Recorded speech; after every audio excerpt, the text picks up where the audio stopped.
मैं हूँ प्रियंका और आप देख रहे हैं मनी 9। ये है टीवी 9 नेटवर्क की पर्सनल फाइनेंस वेबसाइट। हम अलग अलग भाषाओं में आप तक पहुंचने की कोशिश कर रहे हैं।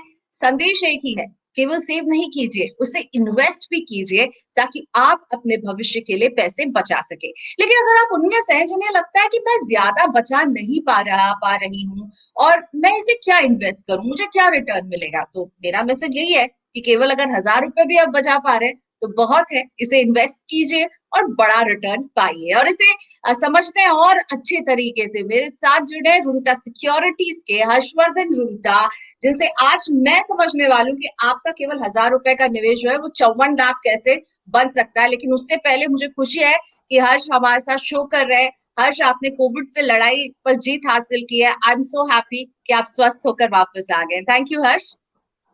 My pleasure Priyanka, thank you so much. और सभी दर्शकों को मैं ये भी कहना चाहूंगा, सेफ रहें और आपकी सेफ्टी आपके हाथ में। So please be careful, mask पहने, ये किसी को भी हो सकता है। और मैं उम्मीद करूंगा आपके सब दर्शक सेफ रहें। बिल्कुल, तो चलिए, बहुत अच्छी बात है कि हर्ष बिल्कुल ठीक हो गया है। और हर्ष, क्या आप भी इस बात से जूझते हैं कि लोग आपसे पूछते हैं क्या राइट अमाउंट है इन्वेस्टमेंट शुरू करने का? मेरे पास कम पैसे हैं, ये तो राइट अमाउंट नहीं, मुझे अभी इन्वेस्टमेंट शुरू नहीं करना चाहिए। ये सवाल आपको भी आते हैं? जी हाँ, इनफैक्ट प्रियंका, जब हम किसी भी इन्वेस्टर से बात करते हैं या कि माँ बाप से बात करते हैं जिनके बच्चे अभी अभी नौकरी ज्वाइन किए हैं या उनको पॉकेट मनी मिल रही है, तो माँ बाप के मन में ये रहता है कि भाई हम उन्हें समझाएं कि कैसे आप छोटी छोटी रकम भी बचा सकते हैं। तो जब हम यंगस्टर्स से बात करते हैं, वो जब नई नई नौकरी ज्वाइन की, तो उनसे पूछते हैं कि भाई आप सेव क्यों नहीं कर रहे हैं या करना चाहते हैं क्या। तो पहला जवाब यही आता है कि अभी तो कमाई कितनी है, बहुत छोटी सी रकम है, अब इससे मैं क्या तो बचा लूंगा। अब मेरे जैसे अच्छी अच्छी चीजें खरीदनी है, मोटर बाइक खरीदनी है, अच्छा फोन खरीदना है। तो ये सबके मन में रहता है कि क्या मैं इतना पैसा है मेरे पास, मैं बचत कर सकता हूँ। तो सवाल हमेशा वही रहता है कि क्या सही रकम है शुरू करने की, जो आप पूछ रहे हैं। तो तो मैं कहूंगा। यस यस, तो क्या है वो सही रकम? आप वही जवाब दे रहे थे, इनफैक्ट बताइए। Yes, yes Priyanka. सो सही रकम वैसे देखी जाए तो कुछ नहीं है। आपको ये देखना है कि आज मैं अपने पैसे कमा रहा हूँ, मुझे मुझे मेरा टैक्स कट रहा है। मान लीजिए जो भी आपके हाथ में इनकम आ रही है, आप सैलरी, आपको अगर फर्स्ट सैलरी आ रही है तो टैक्स आपके कट के आता है। क्यों ना हम ये मान के चलें कि हमारे जो इनकम हाथ में आ रही है उसका भी 10 या 20% और कट गया है, तो 20% हम मानते हैं कि एक अच्छा फिगर होता है जो आपकी टेक होम इनकम होती है। जब आपकी रिस्पॉन्सिबिलिटीज बहुत ज्यादा नहीं है, आप 20% अगर आप एक नियम के तौर पे बचाएं, तो ये आगे जाके आपके लिए बहुत काम आती है। आप ये 20% करें तो बहुत अच्छी बात है, नहीं तो हम तो एक कदम आगे जाते हैं। हम कहते हैं कि अगर आप कॉलेज स्टूडेंट्स हैं या आपको पॉकेट मनी मिल रही है, आपके पेरेंट्स से पॉकेट मनी मिल रही है, वो भी एक इनकम ही होती है। तो क्यों ना एक आदत डालें कि आप एक छोटी सी रकम सेव करें। उससे कोई बहुत बड़ा वेल्थ आपको क्रिएट होकर नहीं मिलेगा, लेकिन ऑब्जेक्टिव क्या होता है, हमारा उद्देश्य क्या होता है कि हम इससे एक बचत की आदत से डालते हैं।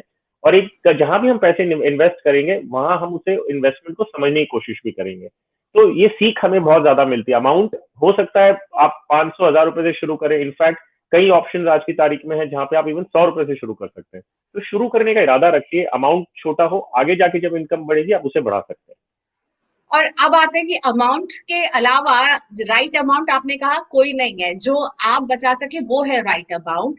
लेकिन क्या कोई राइट टाइम भी होता है कि अभी तो शुरू की है नौकरी, मैं थोड़ा सा रुक जाता हूँ? जैसे आपने कहा कि लगता है कि अभी अभी कमाना शुरू किया है, थोड़ा खर्च करते हैं, थोड़ी देर बाद करेंगे। क्या कोई राइट टाइम भी होता है इन्वेस्टमेंट शुरू होने का क्या?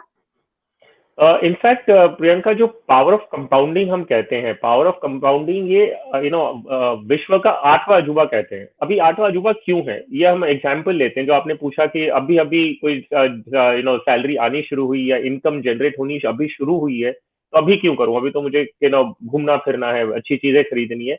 इसका कॉस्ट कितना पड़ता है, वो चीज अगर हम समझें सिर्फ, तो शुरू करने से पहले खाली इतना बताना जरूरी है कि हम जब सेव करने की बात कर रहे हैं, हम ये नहीं कह रहे हैं कि आज का जो आपकी जो जरूरतें हैं, जो आप अपनी लाइफ एंजॉय करना चाहते हैं, वो मत करिए। ये हम नहीं कह रहे हैं। एक बैलेंस होना चाहिए कि आपको प्रेजेंट भी इंजॉय करना है और फ्यूचर के लिए भी सेव करना है। इसीलिए मैं कह रहा हूँ कि आप 10 या 20% आपकी जो इनकम है उतना सेव करें, बाकी का आप अपनी लाइफ एंजॉय करें, कोई हर्ज नहीं उस चीज के लिए। अब एक एग्जाम्पल के साथ में हम बात करते हैं कि फर्क कितना पड़ता है। तो मान लीजिए दो इंसान हैं, राम एंड श्याम। ये दो जन हम्म। हैं जो 20 साल के हैं दोनों। एक उदाहरण है, तो हम 20 साल का एक एज लेते हैं कि मान लीजिए दोनों 20 साल के हैं और दोनों ने अभी अभी नौकरी ज्वाइन की है और उन्हें इनकम आनी चालू हो गई है। तो 20 साल के हैं, राम ने क्या किया कि हर महीने का, अब 1,000 रुपया तो मान लीजिए कोई भी इन्वेस्ट कर सकता है। अगर हम कोई भी एक डिसेंट सी इनकम का एक एजुकेटेड इंसान अगर जॉब ज्वाइन करता है, तो मान लीजिए 1,000 रुपया तो महीने का कोई भी इन्वेस्ट कर सकेगा। तो राम ने क्या किया, जब उनकी पहली सैलरी उनके हाथ में आई, तब उन्होंने 1,000 रुपया अलग रख दिया और एक म्यूचुअल फंड में मान लीजिए एसआईपी के रूप में उन्होंने इन्वेस्ट करना शुरू किया, ये देखते हुए कि मुझे अगले 30 साल तक इन पैसों की जरूरत नहीं है। जब मैं 50 साल का हूंगा तब ये पैसे मुझे हाथ में चाहिए, तो 30 साल उनके हाथ में है। अब उन्होंने क्या किया, 1,000 रुपया हर महीने का अलग रखने लगे, तो साल का हो गया ये 12,000 रुपए। हम अगर 30 साल तक उन्होंने अपनी जेब से कितना रुपया दिया, तो 12,000 रुपया हर साल का, 30 साल तक जो उन्होंने पैसा भरा है, ये उन्होंने अपनी जेब से 3,60,000 रुपया अपनी जेब से दिया है। अगर हम ये प्रोडक्ट, क्योंकि 30 साल का टाइम होराइजन है, हम बात करते हैं कि लॉन्ग टर्म के लिए आप कहाँ इन्वेस्ट करेंगे, तो ऑब्वियसली हम ये मानते हैं कि लॉन्ग टर्म के लिए आप इक्विटीज में इन्वेस्ट करें, ज्यादा बेटर है, ताकि आपको वेल्थ क्रिएशन के ऑप्शंस मिलते हैं।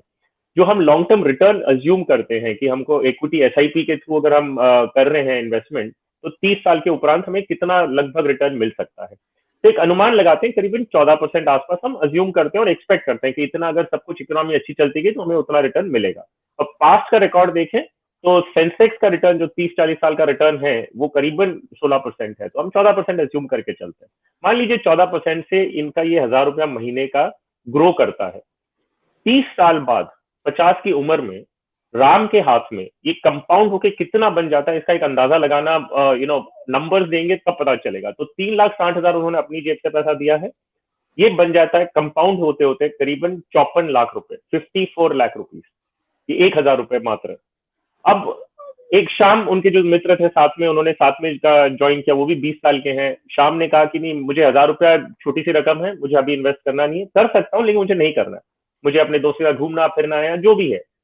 वो 5 साल डिले करते हैं, उन्हें ये चीज समझ में आती है कि भाई अभी ठीक है, 5 साल हो गए, अब मुझे शुरू करना है। तो राम ने 20 साल की उम्र में शुरू किया था, शाम ने यही 1,000 रुपए 25 साल की उम्र में इन्वेस्ट करना शुरू किया।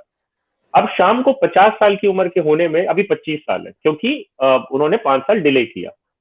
और यही अमाउंट जो वो 1,000 रुपए का महीने का करते हैं, और यही वो 25 साल के इन्वेस्ट कर रहे हैं, और वही रिटर्न हम अज्यूम करें कि मान लीजिए 14% आसपास उनको रिटर्न आता है, तो जहां पे राम को 54 लाख रुपए आए थे, 54 लैक्स, वहां जी। शाम को ये रकम जो है वो घट के 26.5 लैक्स हो जाती है, ये आधी से भी कम हो जाती है। अब ये क्यों होता है, क्योंकि ये 5 साल जो इन्होंने डिले किया, ये डिले का जो कॉस्ट है, जो कंपाउंडिंग का इफेक्ट है, वो उनकी एंड की जो कॉर्पस है, जो उनको 50 साल में आना था, वो आधी से कम हो जाती है। सो सिर्फ उन्होंने 60,000 रुपीज कम इन्वेस्ट किया, 5 साल के लिए 12,000 रुपया उन्होंने इन्वेस्टमेंट कम किया, लेकिन जो पूरी राशि पे उन्हें कंपाउंडिंग का बेनिफिट मिलना था वो उन्हें नहीं मिला। तो हम हमेशा ये कहते हैं कि छोटी रकम हर कोई इंसान कर सकता है, जितना जल्दी हो। जब आप रियलाइज करें, मान लीजिए ये सुनने के बाद आपको आज रियलाइज हुआ और आप ऑलरेडी 40 उम्र के हो गए, तो आप 40 से शुरू करें, बेटर है, या आप 45 में शुरू करें। तो जब आप रियलाइज करें, आप इन्वेस्ट करना शुरू करें, तो उस समय अच्छा है। लेकिन अगर आप ऐसे कोई माँ बाप हैं जिनके बच्चे अभी ज्वाइन कर रहे हैं जॉब और फर्स्ट सैलरी आती है, उनसे ही आप उनको आदत डालने की कोशिश करें कि छोटी सी रकम, और कुछ नहीं तो 500,000 रुपए, हो सके तो 20% तक इनकम का करें, नहीं तो 500,000 मतलब रुपए से मैं तो एटलीस्ट बहुत शुरुआत करें। मोटिवेटेड हूँ हर्ष। बताइए, 1,000 रुपए आप दो लोगों ने एकदम सेम रिटर्न में लगाया, ये चार्ट आपके सामने, और देखिए कि राम जो है उन्होंने जब 30 साल के लिए लगाया 14% में, उन्होंने 54 लाख, और केवल 5 साल का डिले जो है शाम को उसको पूरी वेल्थ को 50% कम कर देता है। हर्ष, अब ये बताइए, जो लोग पहली नौकरी शुरू कर रहे हैं उनके लिए आप क्या संदेश देना चाहेंगे? 1,000 रुपए बचाना तो उतना मुश्किल नहीं है ना, कहीं से कट डाउन करके 1,000 रुपए तो बचाइए और इन्वेस्टमेंट शुरू कर दीजिए फटाफट। एब्सोल्युटली राइट प्रियंका, इनफैक्ट मैंने दो चीजें कही है कि एक, पहली बात कि आप, आपके हाथ में जब इनकम आती है तो टैक्स कट के आती है, ये आपके हाथ में होता ही नहीं, आपके पास चॉइस नहीं होता। क्यों ना हम एक कदम आगे बढ़े और अपने आप से कहें कि 20% और कट गया, मान लीजिए पैसे आ ही नहीं रहे मेरे हाथ में, तो जब आप ऐसा एटीट्यूड रखेंगे तभी जाके आप आगे के लिए सेव कर पाएंगे। अगर आज आपकी इनकम आ रही है और आप उसमें कुछ नहीं बचा पाते हैं, तो एक वक्त ऐसा आने वाला है कि जब आपकी इनकम बंद होगी, जब आप रिटायर होंगे, उस समय जब आपकी इनकम ही नहीं आएगी तो खर्चे कैसे निकालेंगे? आज अपने इनकम आते हुए में खर्चे निकालना मुश्किल हो रहा है, तो बाद में जब इनकम बंद होगी तो कहां से आएगा? और इसका ध्यान कौन रखेगा? आपको खुद को करना है। तो छोटी रकम इतनी बड़ी अमाउंट बन सकती है, तो ये प्रेशर आप पे बाद में कम आता है। आप अगर शुरू से ही ये छोटी रकम शुरू करेंगे, तो जिंदगी भर वही छोटी रकम से आप अपनी इनकम का 20% से ही आप अपनी पूरी रिटायरमेंट प्लानिंग कर सकते हैं। अगर आप अभी नहीं करेंगे तो बाद में जाते हुए आपको आपकी इनकम का 50 से 60% सेव करना पड़ेगा। तो क्या बेटर है, जितना जल्दी आप करें उतना बेटर है, और जितनी छोटी रकम से भी आप बड़ी रकम एक बड़ा कॉर्पस इकट्ठा कर सकते हैं। हर्ष, मुझे ये बताइए, आपने 14% के रिटर्न का एग्जाम्पल दिया था, तो ऐसे कौन से जगह है जहाँ इन्वेस्ट करने पर हमें 14% जैसा रिटर्न मिलेगा? क्योंकि अभी हम देख रहे हैं कि सभी जगह पे जितने भी सेफ एवेन्यूज माने जाते हैं फिक्स डिपॉजिट, वहां पर जो इंटरेस्ट है वो कम मिल रहा है। हम और जितने स्मॉल सेविंग स्कीम्स की बात करें वहां पे इंटरेस्ट कम मिल रहा है। तो आप 14% का रिटर्न पाने के लिए किसी को कहाँ इन्वेस्ट करना चाहिए, ये भी बता दीजिए क्विकली। सो देखिए, अगर हम फिक्स डिपॉजिट्स वगैरह की बात कर रहे हैं, वो सिर्फ एक लिक्विडिटी मैनेजमेंट होती है और शॉर्ट टर्म रिक्वायरमेंट्स के लिए होती है कि भाई मुझे अभी पैसे रखने साइड में, और 1 2 3 साल या उसके बाद मुझे जरूरत है। अगर आप वेल्थ क्रिएशन की बात करेंगे तो सच में मुझे मेरे पैसे इन्फ्लेशन से ज्यादा कमाए और एक्चुअली वेल्थ क्रिएट करके दे, तो एक ही एवेन्यू है, वो है इक्विटीज, विच मीन शेयर्स। आप कोई कंपनी में जो हिस्सेदारी खरीदते हैं, तो अब क्या होता है कि ये लॉन्ग टर्म में मार्केट और इकोनॉमी और कंट्री की जो ग्रोथ होती है, उसके साथ साथ में हम देखते हैं कि आपको जो ये अंडरलाइन कंपनीज हैं, उनमें आपको जो प्रॉफिट्स होती है उसके अगर आप हिस्सेदार हैं, आपको ओनर है, शेयर होल्डर है उस कंपनी के, तो आपकी भी वेल्थ क्रिएट होती है।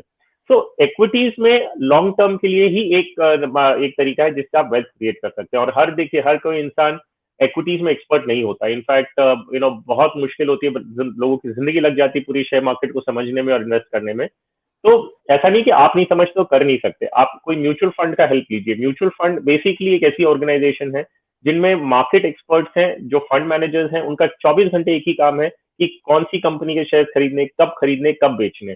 तो आप क्या करते हैं, आप अपने पैसे ऐसे प्रोफेशनल फंड मैनेजर्स को दे देते हैं, और वो मार्केट में आपके बिहाफ में अपनी एक्सपर्टीज यूज करके लगाते हैं। और आप अगर एसआईपी के राइट। जरिए कर रहे हैं, तो वॉलेटिलिटी भी मिटिगेट होती है। तो लॉन्ग टर्म में हम रिज्यूम करते हैं, जैसे मैंने कहा, इंडेक्स ने करीबन 16% long term since Inception return दिया है, जो 40 42 साल का हो गया है। तो अगर आप लॉन्ग टर्म देख रहे हैं, तो 14% करीब हम इक्विटी से एक्सपेक्ट करते हैं और अज्यूम करते हैं कि इतना मिले। राइट, तो फिर इन्वेस्ट कीजिए, क्योंकि आप भी चाहेंगे कि आपके 1000 रुपए जो है 54 लाख के माइलस्टोन को टच करें। और इन्वेस्टमेंट को आप बीच बीच में रिव्यू भी करेंगे, तो कैसे इन्वेस्टमेंट करना है, कहाँ कहाँ कर सकते हैं, स्पेसिफिकली इन्वेस्टर में हमने कई सारे शोज किए हैं। आज हर्ष को लाने का मकसद ये था कि हम आपको ये समझा सके कि कोई भी रकम छोटी नहीं होती है, आपको मन बनाना है और इन्वेस्टमेंट को शुरू करना है। Thank you so much Harshvardhan, आपने समय निकाला मनी 9 के लिए। और इसी के साथ हम आपसे लेंगे इजाजत। आपके कोई सवाल उससे जुड़े तो हमें भेजते रहिए, हमारे एक्सपर्ट्स आपकी मदद करने के लिए तैयार रहते हैं। हम उनसे संपर्क कर कर आपको आपके सवालों का जवाब जरूर देंगे। Thank you.